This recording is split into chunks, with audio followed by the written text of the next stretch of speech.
President-elect Donald Trump has threatened to impose 100% trade tariffs on BRICS member states should they decide to create their own currency or to trade in a currency other than the dollar.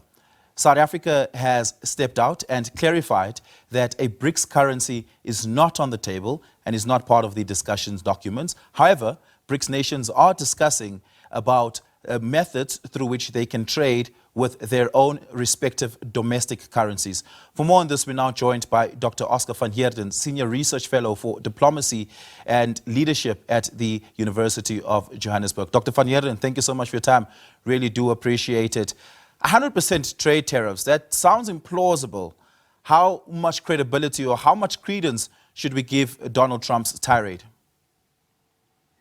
Well, look, I mean, he is the president-elect of the largest economy in the world.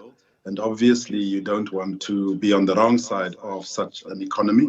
But having said that, at the same time, I think President-elect Trump should also be wary about the kind of threats that he's making. Tariffs is a two-way stream. People trade with each other. There's goods and services you want from me. There's goods and services I want from you. And there's some mutual respect that needs to be there. If there is indeed an imposition of 100% tariffs, I think then those on the receiving end, such as South Africa, will be forced to look at other markets, will be forced to try and find other markets that those goods and services can, because it will be quite an imposition. As to whether Donald Trump's administration will actually do this, I find that hard to believe because, we know that Trump is full of threats, but at the same time, he must be careful to think that the USA can stand on its own as an isolated island. Because if you impose tariffs on BRICS countries, including South Africa, those BRICS countries will obviously respond with also tariffs from the United States. Goods and services coming in. So it's not a very good place to be.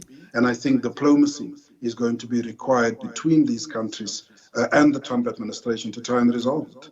Yeah, let's get to the heart of what this debate is about. It's ultimately a fear, hysterical fear by Donald Trump and Americans alike that the world is de-dollarizing, so to speak. That is to say that the world is putting the dollar aside and choosing to use other currencies to trade amongst them. The fear is that that would mean that the dollar is no longer in as high demand as it is, as a currency tool, as a currency trade instrument, and therefore, due to a drop in its demand, potentially a drop in its value.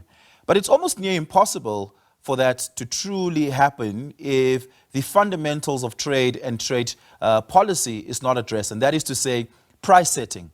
Ultimately, you and I can trade in whatever currency we want to, Dr. van Heerden, but if we have to rely on price setting being denominated in dollar terms, it still matters that you and I have dollar reserves.